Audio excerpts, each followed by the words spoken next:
حضرت ابراہیم کے گھر میں 2 خواتین ہیں، ایک آپ کی بیوی ہیں، ایک حضرت ہاجرہ ہے، اولاد کوئی نہیں، بڑا میوہ ہے میٹھا، گھر وہی آباد ہوتا ہے جس میں بچے روتے ہیں، گھر ہوتا ہی وہ ہے جس میں بچوں کی چنچناہٹ ہوتی ہے، بھن بناہٹ ہوتی ہے۔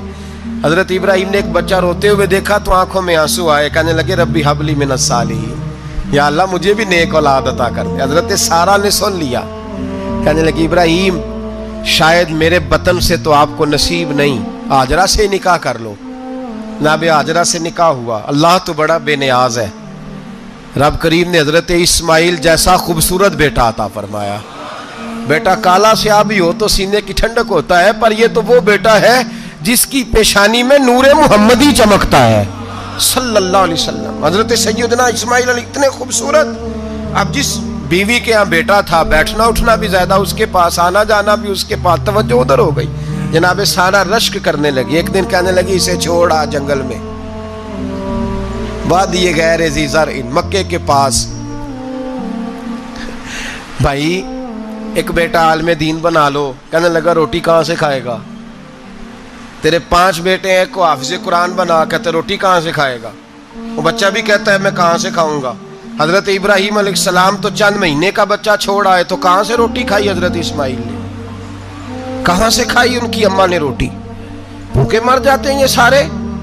میں بڑی ذمہ داری سے کہا کرتا ہوں کہ جتنی خوبصورت روٹی اللہ کریم دین کے خادموں کو عطا کرتا ہے شاید کسی اور کے نصیب ہوتی ہو، لیکن ہم لوگ توجہ ہی نہیں کر رہے، ہمارا ذوق ہی نہیں بن رہا، ہم یہ محنت ہی نہیں کر رہے کہ قوم کو مستند علماء کی ضرورت ہے، علاقوں کے علاقے خالی ہیں، ادھر ہمارا مزاج ہی نہیں بن رہا، توجہ ہی نہیں دین کی خاطر۔ اور پھر چلے بچے تو بعد کی بات ہے نا، جو ابھی خود جوان ہے وہ بھی تو یہ دعا، ایک صاحب مجھے کہنے لگے میں دعا مانگ رہا ہوں اللہ مجھے بیٹا دے تو میں اسے دین پہ لگاؤں گا، تو میں نے کہا آپ بھی بوڑھے نہیں ہوئے، آپ خود ہی لگ جائیں، بیٹا تو ابھی آئے گا تو لگے گا نا، تو آپ تو اس وقت ہے تو آپ تو پہلے لگے نا صاحب، 2 گھنٹے تو نکال کے آئے، دین سیکھنے کو کافی ہے۔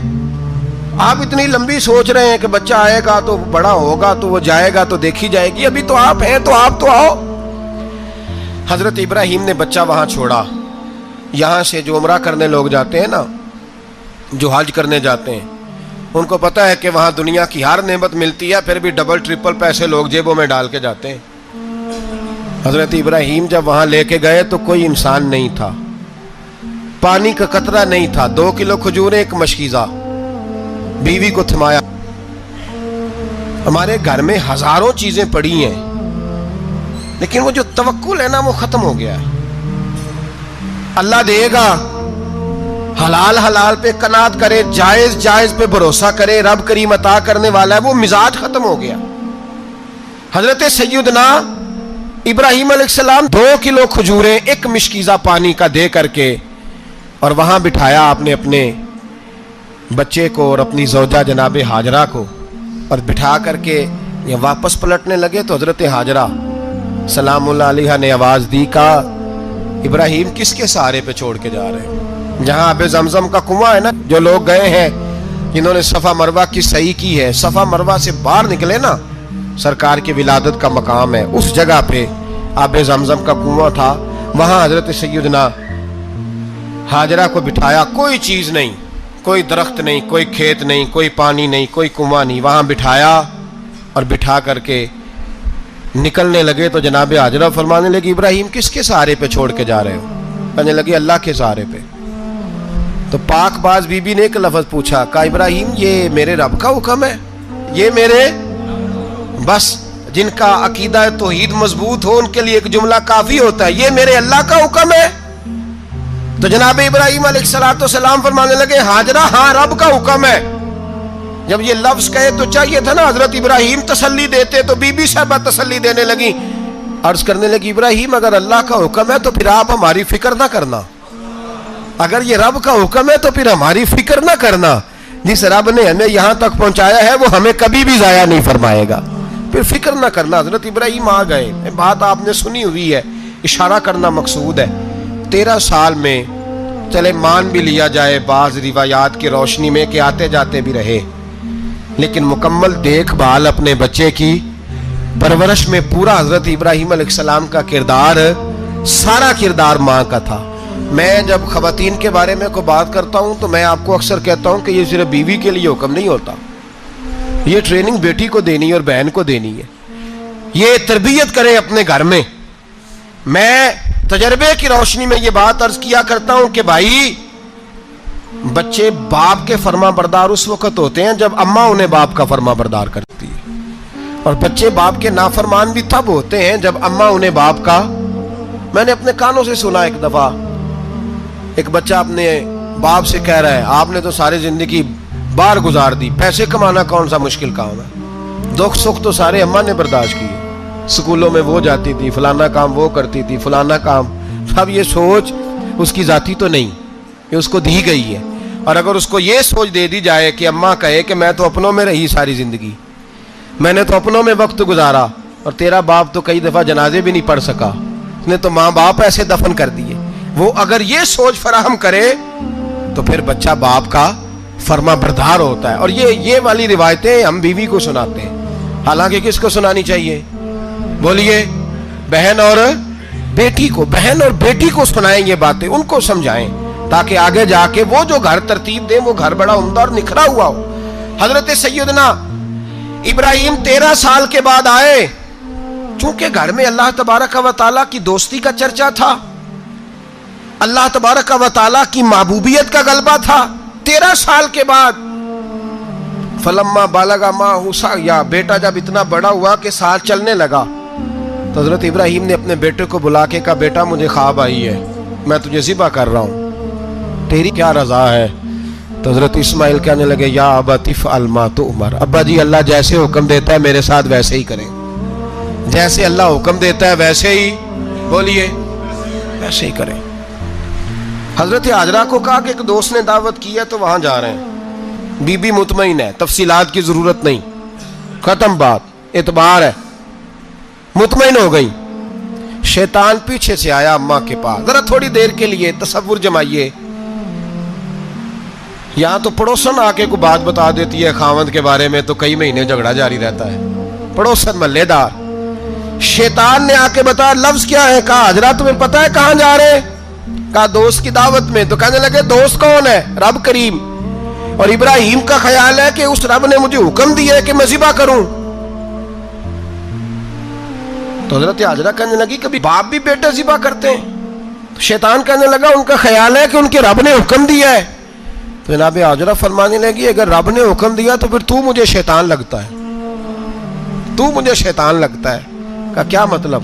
فرمانے لگی اگر رب کریم کا حکم ہے تو میرے پاس ایک اسماعیل ہے، اگر 1000 بھی ہوتے میں سارے اللہ کے راستے میں پیش کر دیتی، دے دیتی، مالک کا ہی تو ہے سارا کچھ، اسی کا ہے، اس میں لیت اللہ کی کیا گنجائش؟ حضرت سیدنا ابراہیم علیہ السلام نے بیٹے کے حلق پہ چھری رکھ بھی دی اور چھری چلا بھی دی، رکھ بھی دی، اور وہ تو اللہ کریم نے فرمایا یا ابراہیم قد صدقت الرؤیا، ابراہیم تو نے خواب سچا کر دکھایا، وہ قیامت تک تیرا نام رہے گا۔ حضرت ابراہیم نے وطن بھی دیا، جان بھی دی، بیٹا بھی، اللہ کریم نے دمبے دیے، فرمایا یہ فدیہ ہے۔ اب یہ قربانی قیامت تک حضرت ابراہیم کے طریقے کے مطابق جاری ہے۔ حضرت ابراہیم بہت بڑے مہمان نواز تھے، بہت بڑے۔ آپ جب مصر میں قیام تھا تو بڑے بڑے لمبے چوڑے لنگر پکتے تھے، لوگ آیا جایا کرتے تھے، بڑا تفصیل کے ساتھ کھانا ہوتا تھا۔ مہمان نوازی آپ کی خاص صفت مبارکہ ہے، ہمارے ہاں بھی مہمان نوازی ہوتی ہے امیروں کی، بلکہ اب تو مہمان نوازی اس طرح کی ہے کہ کل تیری میرے پاس دعوت ہے اور پرسوں میری تیرے پاس ہے، وہی امیروں میں وہ چکر رہتا ہے، پارٹیاں دوست ایک دوسرے کو ڈالتے ہیں، تیری طرف پارٹی تیری طرف، اور اسی انداز میں اب یہ عید آئے گی نا ٹکا پارٹیاں ہوں گی جگہ جگہ، اور لوگ سوال پوچھنے لگے ابھی سے، کہتے ہیں قربانی کا کتنا گوشت گھر رکھنا جائز ہے؟ قربانی کا کتنا گوشت گھر رکھنا جائز ہے؟ سارا ہی جی، اس لیے فریزر لے لیں، فریج سے نہیں کام چلے گا، سارا ہی جہاز گھر رکھنا سارا ہی جائز ہے، رکھ لیں۔ او خدا کے بندے، قربانی وہ بندہ دیتا ہے جو سارا سال ہی گوشت کھاتا ہے، صحیح کہہ رہا ہوں؟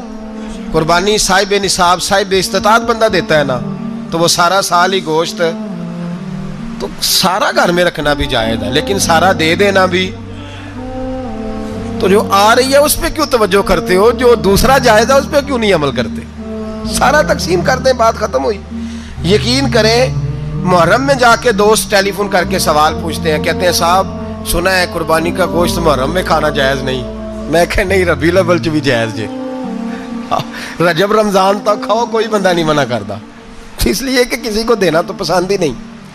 یا پھر اس میں سے جو خاص خاص چیزیں ہیں وہ اپنی فریج میں، اور باقی جو ہے وہ دوسروں کے لیے۔ یہ کیا طریقہ ہے ہمارا؟ قربانی اسلام کا ایک خوبصورت ترین عمل ہے، یہ محبوب ترین عبادت ہے اللہ تعالیٰ کی۔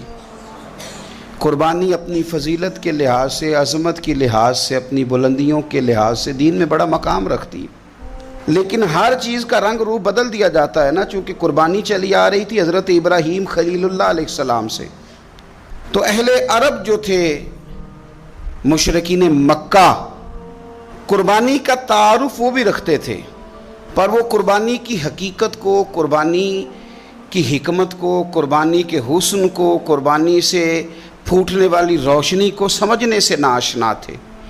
وہ کیا کرتے تھے کہ جب وہ کوئی قربانی کا جانور ذبح کرتے تو اس کا جو خون ہوتا وہ بیت اللہ شریف کی دیواروں کے ساتھ مل دیتے۔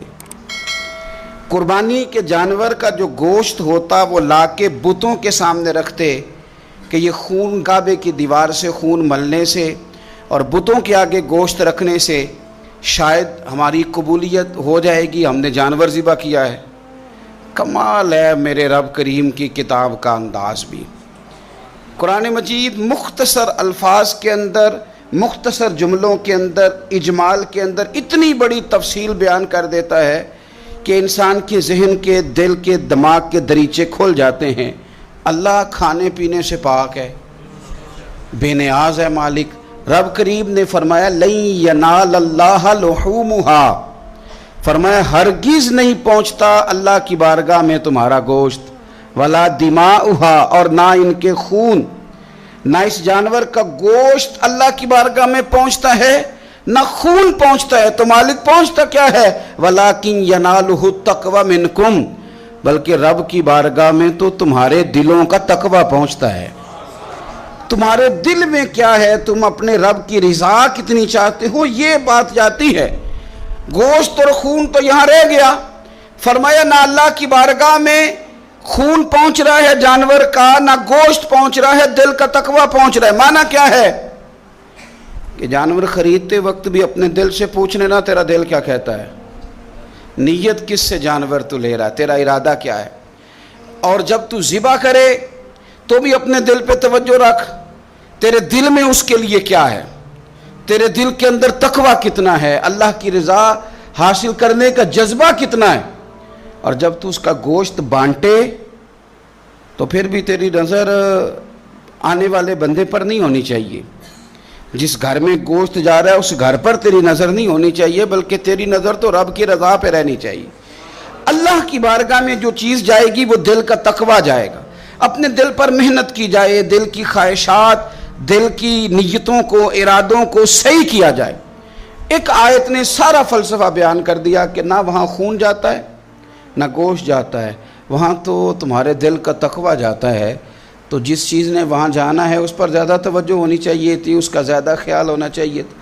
یہ فلسفہ ہے قربانی کا کہ آپ کی نیت کیا ہے، کسی کام کے لیے آپ کا ارادہ کیا ہے۔ ہمارے ہاں قربانی کے ساتھ جس طرح جانور منسلک ہے نا، کہ قربانی میں جانور ہونا بڑا ضروری ہے اور قربانی کے لیے پیسے ہونا بڑا ضروری ہے، اسی طرح قربانی کے اس سارے سیزن کے اندر کسائی کا بھی بڑا رول ہے، اس کا بھی ایک بڑا کردار ہے، وہ بھی بڑی اہمیت کی حامل پرسنالٹی ہے ان دنوں میں، اور پہلے سے بڑے سارے معاملات ہیں، اور اس دن کسائیوں کے جو معاملات ہیں ان کی جو بھاگ دوڑ ہے وہ بھی ایک پوری داستان ہے، چونکہ بہت ساری جگہوں پہ انہوں نے جانا ہوتا ہے، اور جہاں وہ بیٹھے ہوتے ہیں ان کو بھی کافی جلدی ہوتی ہے کہ جلدی سے جانور ذبح ہو جائے، جلدی سے گوشت بن جائے، اور جس جگہ انہوں نے بعد میں جانا ہوتا ہے ان کے بھی 15 فون آ چکے ہوتے ہیں۔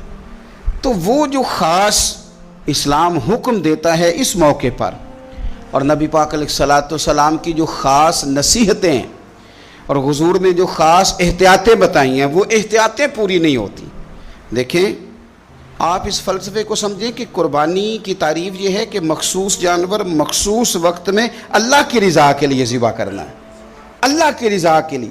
اب یہ نہیں ہے کہ آپ نے فٹافٹ آؤ دیکھا نہ تاؤ دیکھا, جس طرح کی چھری آپ کو مل گئی جس طرح ہو سکا بس اس کو مار دینا ہے. اسے ذبح کرنا ہے اور اچھے طریقے سے کرنا ہے. یہ حدیث آپ کو سیاستہ میں ملے گی, مسلم شریف میں ملے گی, ابو داؤد شریف میں ملے گی. حضرت شداد بن اوس رضی اللہ تعالیٰ عنہ حدیث کے راوی ہیں. نبی پاک صلی اللہ تعالیٰ علیہ وسلم نے فرمایا احسان کرنا اللہ نے فرض کیا ہے ہر چیز پر, مالک نے ہر چیز پر احسان کرنا فرض کیا ہے. تو فرمایا جب تم ذبح کرو تو اچھے طریقے کے ساتھ ذبح کرو, چھری کو تیز کرو, اور فرمایا ذبح ہونے والے جانور کو آرام پہنچاؤ. اچھے طریقے سے ذبح کرو, چھری تیز ہو, اسے آرام ہو, اسے تکلیف نہ پہنچاؤ. اچھے طریقے سے ذبح کرو, اسے ٹھنڈا ہو لینے دو, پھر اس کی کھال اتاری جائے, تھوڑی احتیاط کی جائے, اچھے طریقے سے چیزوں کو لیا جائے. آپ دیکھیے حضور ایک بات کرتے ہیں لیکن سوچ کے دھارے بدل کے رکھ دیتے ہیں. رسول کریم صلی اللہ تعالی وسلم گزر رہے تھے تو ایک شخص نے بکری کے پہلو پر پیر رکھا ہوا تھا اور وہ چھری تیز کر رہا تھا. یعنی بکری کو اس نے گرایا ہوا ہے, لٹایا ہوا ہے اور پہلو پر پیر رکھا ہوا ہے اور ساتھ ساتھ وہ چھری تیز کر رہا ہے. تو نبی پاک صلی اللہ تعالی علیہ وسلم نے کیا خوبصورت بات ارشاد فرمائی. حضور علیہ الصلوۃ والسلام فرمانے لگے تم اسے 2 موتیں دینا چاہتے ہو, دوہری تکلیف میں گویا تم مبتلا کرنا چاہتے ہو, اس کے سامنے ہی تم چھریاں تیز کر رہے. حضور فرمانے لگے 2 موتیں دینا چاہتے ہو, چاہیے تھا کہ پہلے سے یہ سارے اوزار تمہارے تیار ہوتے تو اس دن کسی ایمرجنسی کا شکار نہ ہو. 3 دن شریعت نے اسی لیے تو رکھے تھے, اسی لیے تو وقت رکھا تھا. آپ اس طرح کا کوئی ماحول نہ بنائیں جس سے جانور کو بھی تکلیف ہو, اذیت ہو.